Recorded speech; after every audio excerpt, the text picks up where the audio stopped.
Like करें, channel को subscribe करें, बेल आइकन को ज़रूर दबाएं और वीडियो देखो मज़े से।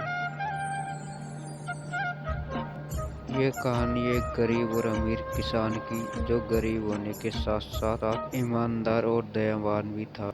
रामनगर नाम के गांव में महेश नाम का एक बहुत ही गरीब किसान रहता था।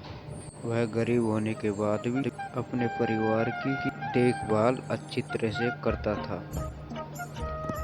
महेश गेहूं और चावल की खेती करता था, जिससे उसको परिवार पालन पोषण करने के लिए अच्छा खासा धन मिल जाया था। एक दिन महेश के गांव में भयंकर तूफान आया, जिसकी वजह से महेश की सारी फसल खराब हो गई और वह काफी परेशान हो गया। लेकिन महेश ने हिम्मत नहीं हारी और वह फसलों को फिर से उगाने में लग गया। दिन बीत रहे थे, किसान का हौसला टूट रहा था।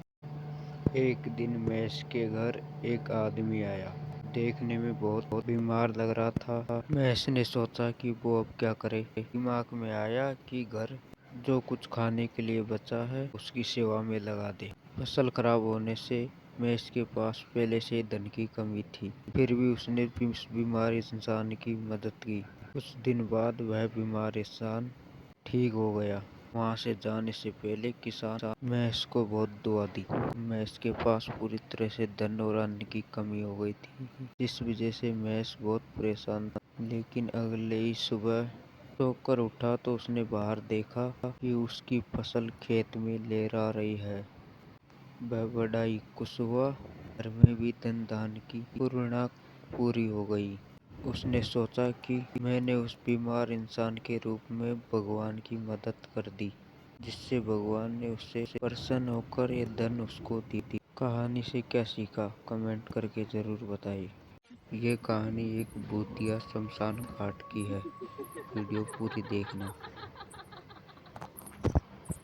ये घटना आज से लगभग 15 साल पहले की 2005 के आसपास। मनोज एक स्कूल में टीचर था। जिस समय की यह घटना है, उस समय वह स्कूल में आया था। यहाँ वहाँ वो अकेला ही आया था, इसलिए अपने रहने के लिए स्कूल के पास में ही कमरा ले लिया। रास्ते में मिल गया था। एक बात गौर करने वाली थी। यहाँ पे उसका कमरा था, उससे थोड़ी सी दूर पीछे की साइड एक कब्रिस्तान था, जो कि बहुत खतरनाक था। बंद कर दिया गया था, पर वहाँ पर कब्रें कई सारी थी। जिस टाइम बच्चों का एग्जाम पेपर बनाने का समय रहता था, इसलिए मनोज स्कूल में कई बार काफी देर तक रुक जाता था। मैं तो वो अपने घर पर ही काफी देर तक जग कर काम करता था। रात को आराम से अपनी कुर्सी पर बैठकर काम कर रहा था। लगातार काम करने के बाद वह थोड़ा थक गया। थोड़ा आराम करने की सोची, इसलिए वो थोड़ा घूमने की सोची। फिर वो कुर्सी से उठा, अंगड़ाई ली, थोड़ा इधर उधर डोलने लगा। तब उसे बाहर की तरफ से कुछ आवाज आई। उसे लगा जैसे कोई दरवाजे के बाहर चल रहा है। उसने पहले तो इस बात को इग्नोर कर दिया। थोड़ी देर के बाद आवाज दोबारा से आई। फिर वह बाहर गया, इधर उधर देखने लगा, पर उसे कुछ दिखाई नहीं दिया। उसको लगा ये उसका वहम है। फिर वह वापस कुर्सी पर बैठा, थोड़ी देर और काम करने लगा। फिर वही आवाज आने लगी। फिर पैरों की आवाज धीरे धीरे तेज होने लगी। फिर ऐसे लगने लगा जाना एक नहीं कई सारे लोग बाहर चल रहे हैं। उसे अजीब लगने लगा, पर पता नहीं इस चीज को सोचकर उसने इग्नोर कर दिया। असल उसका कमरा था, उसके सामने स्कूल का एक हॉस्टल था। उसे लगा हॉस्टल में रहने वाले बच्चे शायद परेशान कर रहे होंगे। तब लेकिन फिर भी वो बहुत घबराने लगा। फिर जिसके बाद वह उठकर बाहर देखने गया। उसने दरवाजा खोला, लेकिन बाहर कोई नहीं था। लेकिन थोड़ी देर बाद आवाज दोबारा आने लगी, लेकिन इस बार आवाज कुछ इस तरह की थी कि कोई पैर जोरों से जमीन में मार रहा हो, जमीन पर पैर जोर जोर से पटक रहा हो। तब उसे गुस्सा आ गया। फिर उसने गुस्से में 2-3 गालियां देनी शुरू कर दी।